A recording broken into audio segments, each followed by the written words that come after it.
ఎలాంటి వాడు భార్యకి మాత్రమే తెలుస్తుంది, తల్లికి కూడా తెలియదు. ఇక్కడ భార్య అని నేను అనట్లేదు, అది చాలా నీచమైనటువంటి పదం నా దృష్టిలో, నా విషయంలో. అక్కడ ఏం జరిగింది అనేటువంటిది సూక్ష్మంగానే చెప్తాను, లెంగ్తీగానే చెప్పాను. వ్యామోహంతో జరగలేదు అది.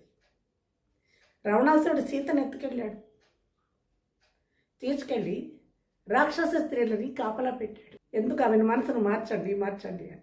సీతాదేవి అక్కడి నుంచి ఎక్కడికి పారిపోతుందండి? ఎక్కడికి తీసుకొచ్చాడో తెలియదు. ఎలా పెడుతుంది సీత? ఎక్కడికి పెడుతుంది? చుట్టూ రాక్షసులు ఉన్నారు కదా. నా పరిస్థితి అదే అయ్యింది.